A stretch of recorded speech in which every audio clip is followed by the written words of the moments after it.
Hey guys, so if you're new here, I got laid off earlier this year as a software engineer, and now I'm a freelance product designer working on a new app with my fiance and creating some custom illustrations. So here's a new vlog of a very productive day. We'll be checking out a bookstore, a coffee shop, and getting some good work done.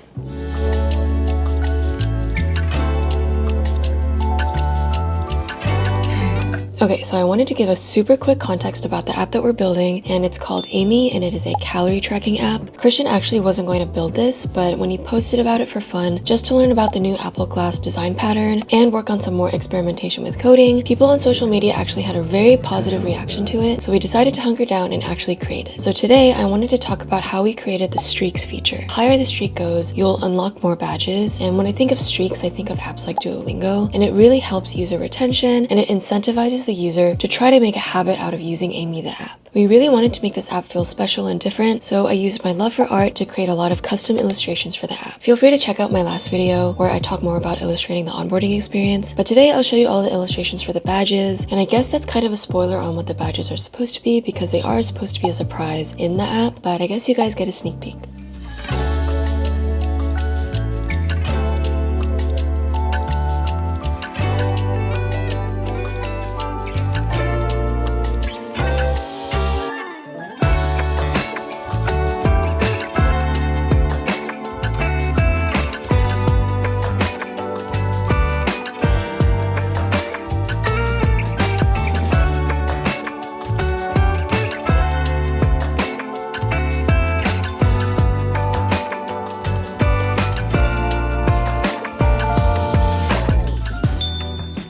So I'm looking through my day on Ellie to see what I have to do today. Ellie is like a to-do app that Christian made that I use. But right now, I wanted to show my Figma just to be transparent on how I work and show you what my Figma file actually looks like. So the first step that I did for this design process was think of what I know about streaks and basically put it all into a text box brain dump. So you can see here that I have things to include in the streak screen, such as a color-coded calendar, some badges, and some other questions that I had in terms of development and the UX. I like to do this step first to make sure that I don't leave anything out, and once I go research and see what other apps are doing, I can just add to the list. The stuff on the left here is just a reference to the logo. I always like keeping the original screens of the actual app close so that I know in terms of UI what it would generally look like. And here I have some mock-ups of the latest iPhone, and you can find all of this through the communities section of Figma if you just look up iPhone mock-ups. So once I have my brain dump finished, I go on Mobbin and I see what they have. They also just added this animations tab, and I've been using that a lot since we realized that animations are the magic sprinkle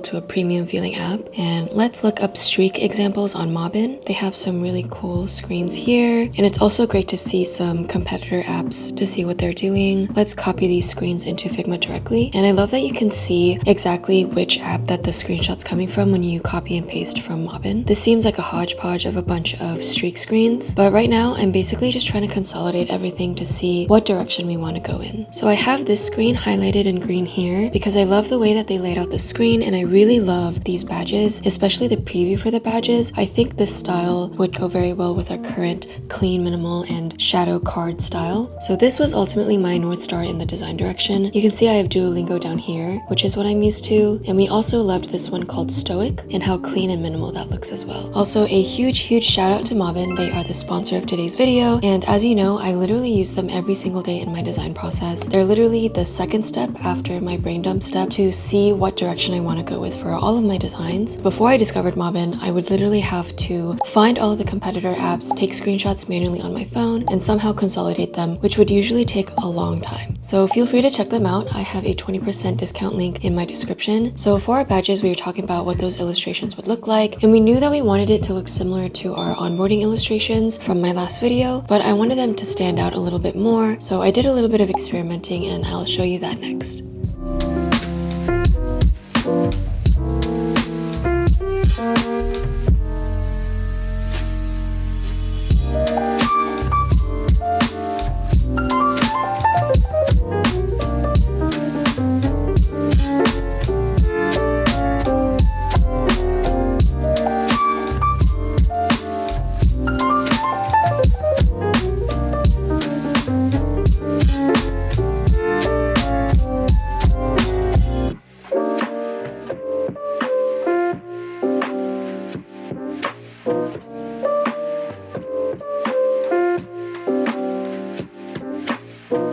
So I think this next step was my favorite part, and it was finding really fun cat memes on Pinterest. We wanted the badges to be memorable and something that the users would want to unlock, and what better way to do that than using memes? So I went on Pinterest and I spent a little bit longer than I should have, screenshotting all of the memes and funny and cute cat photos all over Pinterest. I'd find them and I made a whole board on Figma, and I'm actually pretty proud of my cat meme collection, and then afterwards I chose Christian to choose his top favorite 6 for now. So here's a closer look at all of the cat memes that I found, and if you've seen any of my other videos, most of the memes that I put on my video are from Pinterest as well. And with these badges, I will be adding animation as well. We did this for the onboarding experience, and we had really positive feedback on this, so we wanted to keep that going for these badges too. So what I used to illustrate is Procreate, and here are all of the badges that I've created so far, and I will be creating a lot more as time goes on. But for right now, I think this is perfect for the beta testers, and I'll definitely be adding more once this app is live in production. So basically my illustration process is I find the photo I added to Procreate, I make a really rough outline of the image, and then I add a second layer smoothing out these lines to make it more cohesive and clean. After that is my favorite part, where I add more shadows and sketch-like pencil strokes to the image with the brand purple. For the onboarding animations, this is where I stopped, but for the badges, I added a purple background and added even more fun doodles to that too. And once I have the base layer finished, I would move on to the animation portion of this by using Animation Assist and creating 2 new frames, and each frame is basically tracing what we currently have, but making sure that it's not perfect so that when you do animate it, there is a bit of movement. So here is a great example. Also, these 2 brushes are what I use for the illustrations, and for the animations, here are my settings in case you want to try it out too. Creating these illustrations and animations is obviously my favorite part of this whole process, and I feel like it's just a really good excuse for me to itch that art part of my brain, and luckily it's a skill that pays off while creating an app. I know a lot of people think that you can use AI to create these illustrations, and you definitely can, but I feel like hand drawing them to get exactly what you want does add that human touch of personalization, so I would much rather be trying to illustrate these by hand rather than trying to finagle the specific style through AI.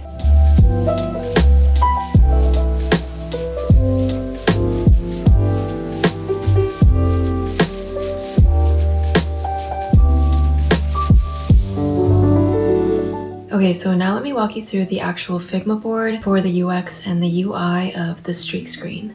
So this is basically my iterations for the UI. Right here, I just wanted to make sure I had the first MVP in mind, and I had a general idea in my head of what I wanted it to look like. So the top area would be the streak number, as you can see here. The middle would be the calendar, and then the bottom would be badges and apps and icons. And this is taking from that Reddit screen from earlier, and I really like the way that they did the badge previews. And so with this first MVP note in mind, this is just what I had in my head. Also keeping the same style for the cards, the font, and the icons. I took this calendar from this one called Responsive Calendar, and I genuinely did not want to recreate a calendar. So I went on here, and you can see they have all of these different kinds. And this is through the Figma community. Just search for calendar, and you have all of these different options here. So I pulled in the one that I liked and changed the font to match our app. And this is also me playing around with the colors to indicate if your streak was broken, if you haven't logged anything, and if you are on track for the streak. I tried a filled circle, I tried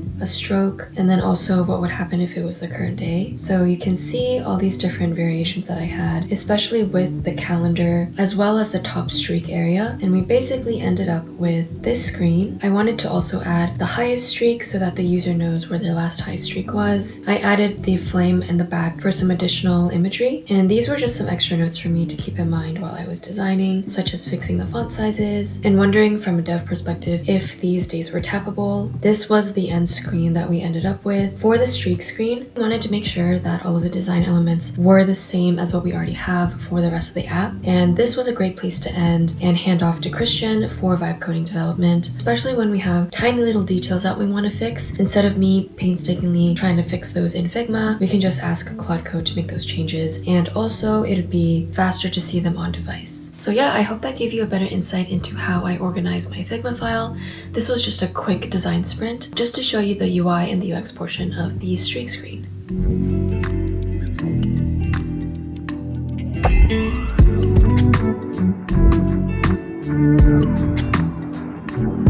Alright, Alright, so at this point, Christian has started vibe coding this. There was a point where we were debating between two different design styles in regards to the badges. So I animated all the illustrations and they looked really good on the badges area, especially when they're all moving together in the same screen. So we were debating between the original animated illustration card versus this new SwiftUI metal that you can use to make it look holographic, and you can kind of use your finger to play around with it and move it around. A really good example of this is the Pokemon TCG app. So from that inspiration, we tried out this version as well. We actually can't do both. Where we have the metal holographic version, we can't combine that with the illustration version of it. It just has to be a static image due to technical constraints. So it was one or the other. It would have been really cool to have both. We even did a Twitter poll so that we have a better sense of what we think people like better, and these were the results. I personally like the SwiftUI metal version of it, but Christian really liked the animated illustration card version of it, and based off of the poll, that is what we ended up going with. So here's an example of a Pokemon card. If you use your finger to move it around, it looks so cool,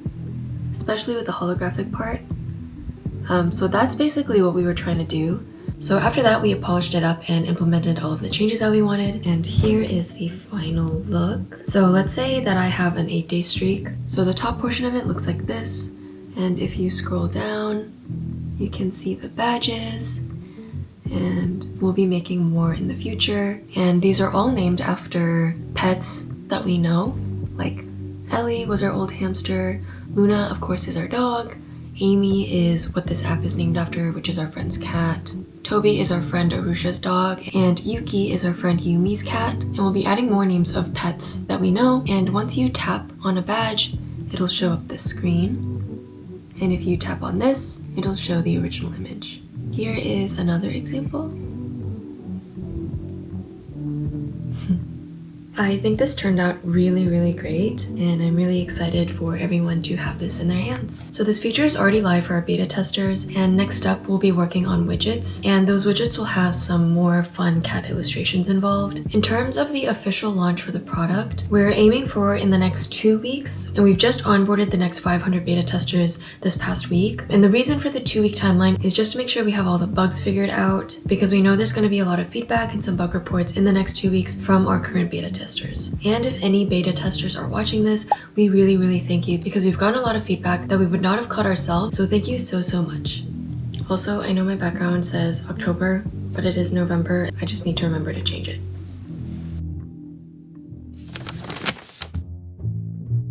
Hey guys, so welcome back to my cozy hobby corner. It is officially fall, heading towards winter, and I wanted to catch you guys up on all my hobbies so far. Like I've mentioned before, I tend to cycle through my hobbies since I don't have time for all of them all the time, but I'm still in my reading and my gaming phase. But let's start with art.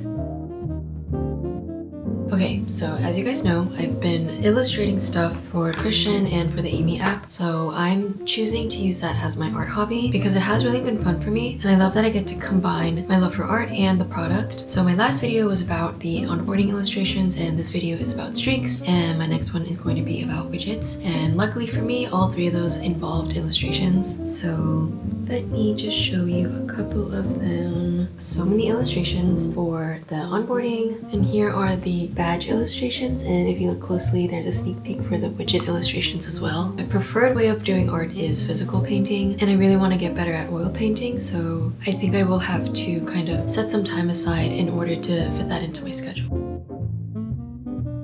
Next up is books. So in my last video, I told you that I just finished Babel by R.F. Kuang, and I loved it. And I did say that I was going to read Catabasis next. However, recently, this one came out, Alchemized, and it is a very, very hefty one. But this book is actually based off of a Harry Potter fanfiction originally, and this is the published version with all the Harry Potter elements pulled out of it. So I thought that that was a very good excuse for me to read the original Harry Potter fanfic, because I've had it on my Kindle for like basically a year now, and I literally just finished it, and it ruined me in the best way possible. I am a huge Harry Potter fan. I grew up with Harry Potter. I've watched all the movies. I've reread the books like multiple times. So I am glad that I read the original first, and now I will be starting Alchemized. We'll see how long this takes me to finish, but I think it'll be fun to see how similar it is to the original, while also seeing how the author removed the Harry Potter world. So for gaming, I was playing Silk Song last, and I'm still in the middle of playing it, but I haven't finished it because Hades 2 came out, and it's another sequel for the first Hades that I was playing way earlier this year. And I got really hooked on it. It's a really good stress reliever, and when I found out that the second one came out, I immediately downloaded it and started playing it. And last but not least, for watching shows and movies, the only thing I can think of watching right now is Alice in Borderland. We have like a couple episodes left in the latest season, and it's been really fun. We discovered this like a few years ago when it came out, and we binged the first and second season. And now that the third season's out, we kind of forgot everything that happened in the first two seasons. So I watched like a really quick summary of it, and I'm not gonna lie, we forgot a lot of it. But the third season so far is very good, and I can't wait to finish it soon. We also rewatched Parasite very recently, and it's one of my favorite movies. I remember watching it when it came out in theaters with Christian like a long time ago, and I had no expectations going into the movie, and then I walked out of it knowing that it's going to be one of my favorites. We also watched Bring Her Back for a fun Halloween movie, and I really am really bad with scary movies. I cannot watch scary movies, but we watched Talk to Me, which was the same creators of this movie, and we loved that one. So we tried this one out. It was doable. It was still pretty scary, but this one was a fun Halloween one to watch with all of our friends. I think that's it for all of my cozy hobbies, so stay tuned for the next one. Thanks so much for joining me and watching me design this feature. Let me know in the comments if you want me to go more in depth about any of my process, and I'll see you in the next one.